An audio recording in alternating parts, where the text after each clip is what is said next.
मैं सनातनी सोनू सभी शिव भक्तों को प्रणाम करता हूँ। आज शिव महापुराण महात्म्य का 5वां अध्याय मैं आपको सुनाऊंगा। और अगर आप प्रतिदिन शिव महापुराण को सुनना चाहते हैं तो प्लीज़ चैनल को सब्सक्राइब करके बेल आइकन जरूर प्रेस कर लें। और अगर आपको शिव महापुराण सुनकर अच्छा लगता है लाइक तथा शेयर करके हौसला बढ़ाई जरूर करें। और अगर आपको कुछ कमी नज़र आती है या आपको अच्छा लगता है तो कमेंट में ज़रूर बताएं ताकि मेरा हौसला बढ़े और कमियों को मैं दूर कर सकूं। आइए शुरू करते हैं शिव महापुराण महात्म्य का 5वां अध्याय। चंचुला के पर्यटन से पार्वती जी की आज्ञा पाकर तुम्बरु का विंध्या पर्वत पर शिव महापुराण की कथा सुनाकर बिंदुक का पिशाच योनि से उद्धार करना तथा उन दोनों दंपति का शिव धाम में सुखी होना। बोलिए शंकर भगवान की जय। सोनक जी बोले, हे महाभाग सूत जी, आप धन्य हैं। आपकी बुद्धि भगवान शिव में लगी हुई है। आपने कृपा पूर्वक यह शिव भक्ति को बढ़ाने वाली अद्भुत कथा हमें सुनाई है। हे महामते, सद्गति प्राप्त करने के बाद वहां जाकर चंचुला ने क्या किया और उसके पति का क्या हुआ, यह सब वृतांत विस्तार से हमें बताइए। सूत जी बोले, हे सोनक, एक दिन परमानंद में निमग्न हुई चंचुला ने उमा देवी के पास जाकर प्रणाम किया और दोनों हाथ जोड़कर वह उनकी स्तुति करने लगी। चंचुला बोली, हे गिरिराज नंदिनी, हे स्कंद माता, मनुष्यों ने सदा आपकी सेवा की है। समस्त सुखों को देने वाली हे शंभु प्रिये, हे ब्रह्म स्वरूपिणी, आप विष्णु और ब्रह्मा आदि देवताओं द्वारा सेव्य हैं। आप ही सगुणा और निर्गुणा भी हैं तथा आप ही सूक्ष्म सच्चिदानंद स्वरूपिणी आद्या प्रकृति हैं। आप ही संसार की सृष्टि, पालन और संहार करने वाले हैं।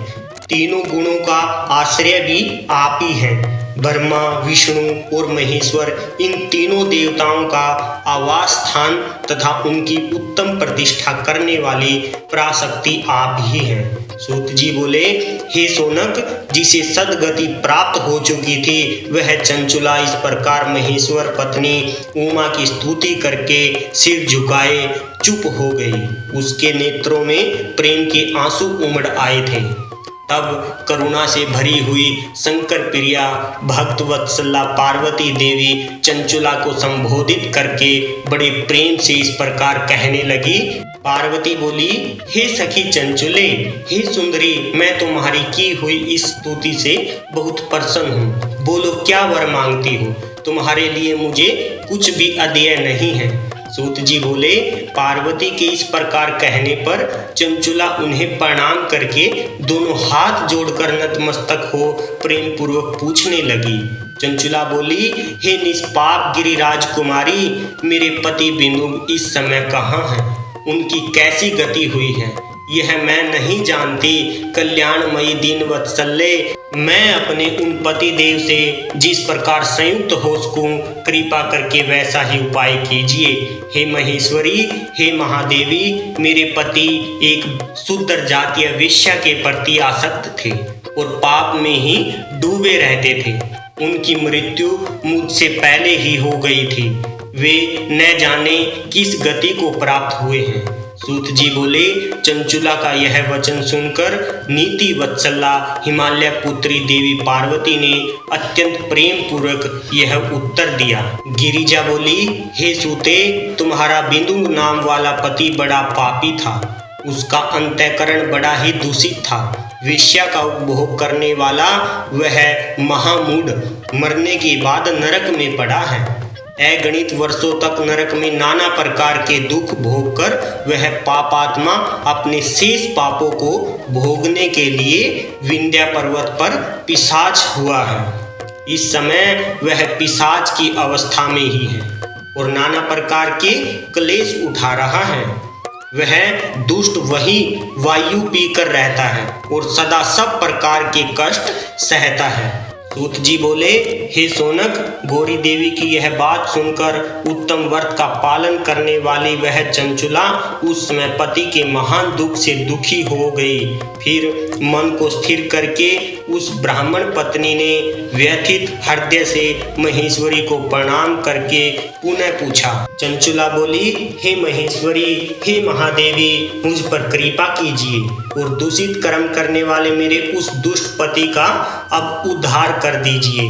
हे देवी, कुत्सित बुद्धि वाले मेरे उस पापात्मा पति को किस उपाय से उत्तम गति प्राप्त हो सकती है, यह शीघ्र बताइए, आपको नमस्कार है। सूत जी बोले, उसकी यह बात सुनकर भक्त वत्सला पार्वती जी अपनी सखी चंचुला से प्रसन्न होकर ऐसा कहने लगी। पार्वती जी बोली, तुम्हारा पति यदि शिव पुराण की पुण्यमयी उत्तम कथा सुने तो सारी दुर्गति को पार करके वह उत्तम गति का भागी हो सकता है। अमृत के समान मधुर अक्षरों से युक्त गौरी देवी का यह वचन आदर पूर्वक सुनकर चंचुला ने हाथ जोड़कर मस्तक झुकाकर उन्हें बारंबार प्रणाम किया और अपने पति के समस्त पापों की शुद्धि तथा उत्तम गति की प्राप्ति के लिए पार्वती देवी से यह प्रार्थना की कि मेरे पति को शिव पुराण सुनाने की व्यवस्था होनी चाहिए। सूत जी बोले, उस ब्राह्मण पत्नी के बारंबार प्रार्थना करने पर शिव प्रिया गौरी देवी को बड़ी दया आई। उन भक्त वत्सला महेश्वरी गिरिराज कुमारी ने भगवान शिव की उत्तम कीर्ति का गान करने वाले गंधर्वराज तुम्बरू को बुलाकर उनसे प्रसन्नता पूर्वक इस प्रकार कहा। गिरिजा बोली, मेरे मन की बातों को जानकर मेरे अभिष्ट कार्यों को सिद्ध करने वाले तथा शिव में प्रीति रखने वाले हे तुमरो, मैं तुमसे एक बात कहती हूँ, तुम्हारा कल्याण हो। तुम मेरी इस सखी के साथ शीघ्र ही विंध्य पर्वत पर जाओ। वहाँ एक महाघोर और भयंकर पिशाच रहता है, उसका वृतांत तुम आरंभ से ही सुनो। मैं तुमसे प्रसन्नता पूर्वक सब कुछ बताती हूँ। पूर्व जन्म में वह पिशाच बिंदुक नामक ब्राह्मण था। वह मेरी इस सखी चंचुला का पति था, परंतु वह दुष्ट वेश्यागामी हो गया। स्नान संध्या आदि नित्य कर्म छोड़कर वह अपवित्र रहने लगा। क्रोध कारण उसकी बुद्धि पर मूढ़ता छा गई। वह कर्तव्य का विवेक नहीं कर पाता था। अभक्ष्य भक्षण सज्जनों से द्वेष और दूषित वस्तुओं का दान लेना यही उसका स्वाभाविक कर्म बन गया था। वह अस्त्र शस्त्र लेकर हिंसा करता, बाएं हाथ से खाता, दीनों को सताता और क्रूरता पूर्वक पराये घरों में आग लगा देता था। वह चंडालों से प्रेम करता और प्रतिदिन वेश्या के संपर्क में रहता था। वह बड़ा दुष्ट था। उस पापी ने अपनी पत्नी का परित्याग कर दिया था और वह दुष्टों के संग में निरत रहता था। उसने वेश्या के कुसंग से अपने सारे पुण्य नष्ट कर लिए और धन के लोभ से अपनी पत्नी को निर्भय करके व्याभिचारिणी बना डाला। वह मृत्यु पर्यंत दुराचार में ही फंसा रहा। फिर समय आने पर उसकी मृत्यु हो गई। वह पापियों के भोग स्थान घोर यमपुर में गया और वहाँ बहुत से नरकों को भोगकर वह दुष्ट आत्मा इस समय विंध्य पर्वत पर पिशाच बना हुआ है। वहीं पर वह दुष्ट पिशाच अपने पापों का फल भोग रहा है। तुम उसके आगे यत्न पूर्वक शिव पुराण की उस दिव्य कथा का प्रवचन करो, जो परम पुण्यमयी तथा समस्त पापों का नाश करने वाली है। उत्तम शिव पुराण की कथा के श्रवण से उसका हृदय शीघ्र ही समस्त पापों से शुद्ध हो जाएगा और वह प्रेत योनि का परित्याग कर देगा। दुर्गति से मुक्त होने पर उस बिंदुक नामक पिशाच को मेरी आज्ञा से विमान पर बिठाकर तुम भगवान शिव के समीप ले जाओ। सूत जी बोले, हे सोनक, महेश्वरी उमा के इस प्रकार आदेश करने पर गंधर्वराज तुमरू मन ही मन बड़े प्रसन्न हुए और उन्होंने अपने भाग्य की सराहना की। तत्पश्चात उस पिशाच की सती साध्वी पत्नी चंचुला के साथ विमान पर बैठकर नारद के प्रिय मित्र तुमरू वेग पूर्वक विंध्याचल पर्वत पर गए। वहां वह पिशाच रहता था। यहाँ उन्होंने उस पिशाच को देखा। उसका शरीर विशाल था और उसकी ठोड़ी बहुत बड़ी थी। वह कभी हंसता, कभी रोता और कभी उछलता था। उसकी आकृति बड़ी विकराल थी। भगवान शिव की उत्तम कीर्ति का गान करने वाले महाबली तुमरू ने उस अत्यंत भयंकर पिशाच को बलपूर्वक पांसों द्वारा बांध लिया। तदंतर तुमरू ने शिव पुराण की कथा बाँचने का निश्चय करके महोत्सव युक्त स्थान और मंडप आदि की रचना की। इतने में ही संपूर्ण लोकों में बड़े वेग से यह प्रचार हो गया कि देवी पार्वती की आज्ञा से एक पिशाच का उद्धार करने के उद्देश्य से शिव पुराण की उत्तम कथा सुनाने के लिए तुमरू विंध्य पर्वत पर गए हैं। तब तो उस कथा को सुनने के लोभ से बहुत से देवता और ऋषि भी शीघ्र ही वहां आ पहुंचे।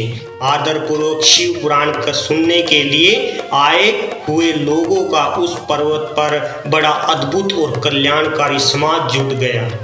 तत्पश्चात तुमरू ने उस पिशाच को पासों से बांधकर आसन पर बिठाया और हाथ में वीणा लेकर गौरीपति की कथा का गान आरंभ किया।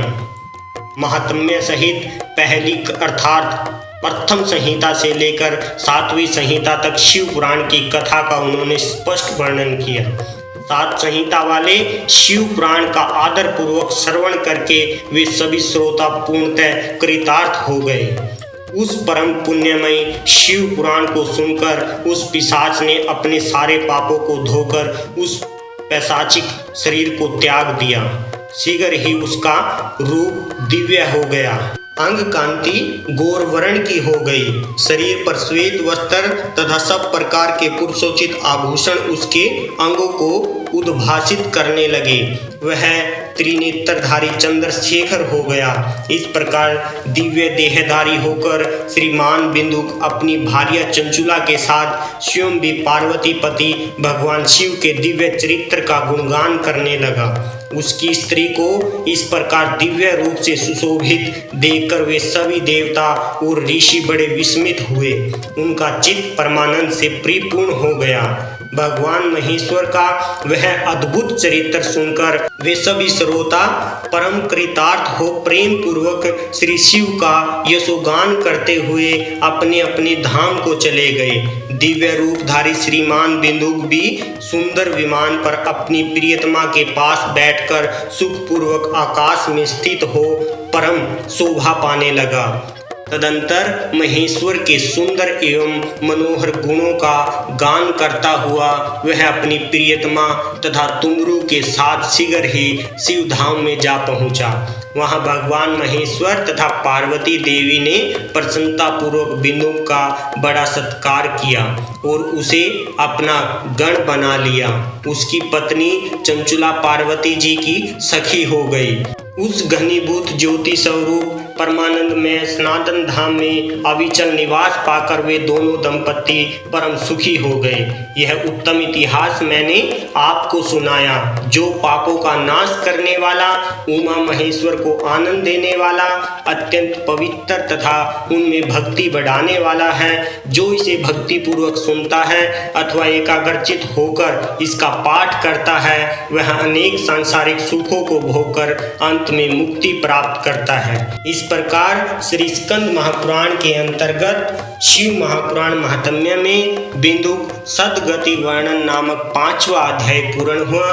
बोलिए शंकर भगवान की जय, बोलिए माता पार्वती की जय, बोलिए शिव महापुराण की जय।